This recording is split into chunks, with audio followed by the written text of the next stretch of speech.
provisionalmente, pero esos archivos de expediente de personas que se le habían impuesto medidas de coerción ya, por lo que se aconteció esto porque existen elementos mínimos probatorios para que también ellos hubiesen sido incluidos en ese expediente, pero es evidente que la exclusión de un Temístocles Montaz, de un Julio César Valentín y también de un Radamés Segura, todos miembros del todopoderoso comité político del PLD, se debe a ciertos acuerdos políticos suscritos entre el danilismo gobernante y estos, inclusive también precandidatos presidenciales. Radamés Segura y Temístocles Montaz están recorriendo el país como posibles precandidatos presidenciales del PLD y que son elementos fundamentales en ese comité político a la hora de tomar cualquier tipo de decisión en torno a una posible reelección del presidente Medina o en torno a cualquier medida de esas que toma el comité político que por todos es sabido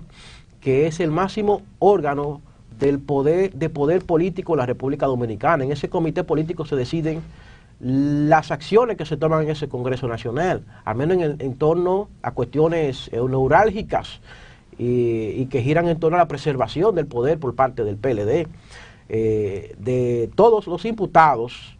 Temístocles fue de los que admitió que recibió dinero de Odebrecht, sin embargo el procurador lo excluye. Pero no solo eso, sino que existían muchos indicios, inclusive el mismo enriquecimiento desmedido, el acrecentamiento de sus fortunas eran elementos contundentes que podían, ya en un proceso de juicio de fondo, procurar esa sanción necesaria a todos los imputados. Yo creo que la exclusión de esos imputados no debió ser la decisión del Procurador General de la República. Si ya se habían solicitado medidas de coerción contra estos, el Procurador debió ya aparte de esos elementos probatorios que recogieron, en el que supuestamente se evaluaron más de 800.000 páginas, según el procurador, y se le dio seguimiento a informaciones en varios países del continente, yo creo que la exclusión de estos imputados no debió ser una decisión propia del procurador, sino dejarlo en manos ya de el juez, que en el juicio de fondo va a ventilar este expediente. Es lamentable que nosotros podamos, a pesar de tener esa pequeña esperanza del fortalecimiento institucional y de la independencia del sistema de justicia, es lamentable que nosotros veamos este panorama de descaro en el que el procurador, en ese discurso, ese lamentable discurso que pronunció ayer, diga que para que ese expediente no se caiga, o para no afectar ese expediente, ellos se vieron compelidos a excluir a estos tutumpotes, a estos miembros del todopoderoso comité político del PLD. Pero lo más perverso también es, independientemente de su inocencia o no, es que un Chubasque, que es secretario general del PRM, fue introducido allí, a pesar de que en la parte inicial de este proceso él no fue mencionado y no fue ni siquiera imputado, ni hubo ningún tipo de medida de coerción contra él. Pero es evidente que es una estrategia del gobierno de primero equilibrar los imputados, porque hablamos de que hay 3 PRMistas, está Andrés Bautista, presidente del PRM, al día de hoy es presidente del PRM, está Chubasque, secretario general del PRM, y también está Roberto Rodríguez, y por parte del PLD está Tommy Galán, Víctor Díaz Rúa, un hombre allegado al expresidente Leonel Fernández, y hay varios imputados que son independientes. Está Pitaluga, que no le conocemos ninguna vinculación política, menos pública, y también hay otra persona ahí. Bueno, el asunto que es evidente que este expediente se ha construido para satisfacer en una parte la opinión pública, pero también para proteger, por ejemplo, a un presidente del Senado, como Reinaldo Párez Pérez, que estuvo allí o ha estado allí desde el 2006, y ha sido presidente del Senado por varios periodos ya, 2006, 2010 creo que fue, después volvió y tiene más o menos 8 años siendo presidente del Senado de la República, y como senador tiene ya 12 años, desde el 2006. Entonces,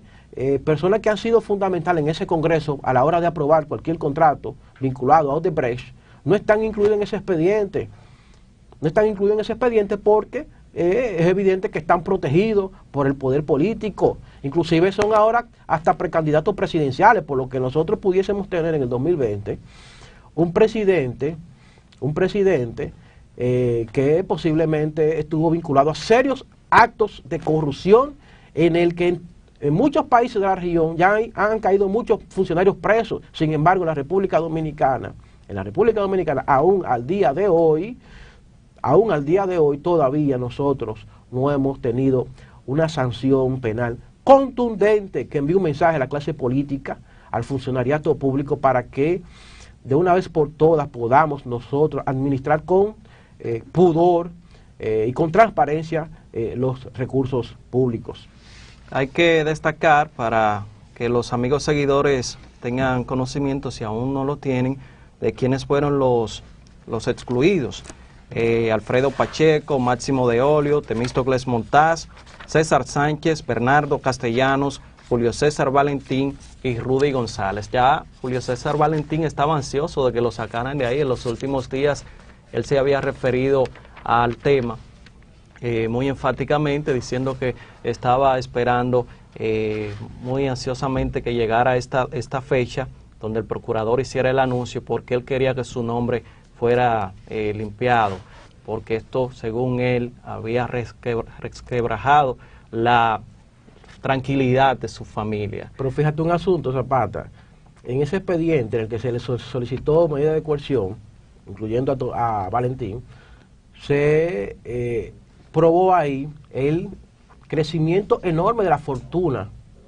del patrimonio de ese actual senador Julio César Valentín. Supuestamente ese incremento se debe a una herencia de la esposa, creo que fue el alegato de él, pero yo creo que la Procuraduría, con estos datos tan contundentes como lo es el crecimiento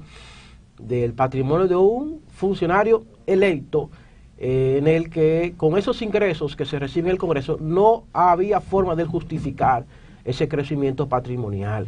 Y yo creo que esto debería ser un indicio contundente a la hora de someter casos de corrupción ante el sistema de justicia nuestro. Nosotros vemos como muchos funcionarios de una forma sorprendente incrementan sus patrimonios y no hay una autoridad pública que le dé seguimiento y que investigue los orígenes de esos fondos, a ver cómo ese funcionario ha podido de una forma fantasmagórica incrementar una fortuna en una República Dominicana, donde el Banco Mundial dice que apenas el 2% ha podido escalar socioeconómicamente, algo que evidencia lo cuesta arriba que resulta en nuestro país usted poder acumular un gran capital cuando no se tiene ese apellido perfumado de la clase económica imperante que hay en nuestro país en las últimas décadas, que es la misma prácticamente.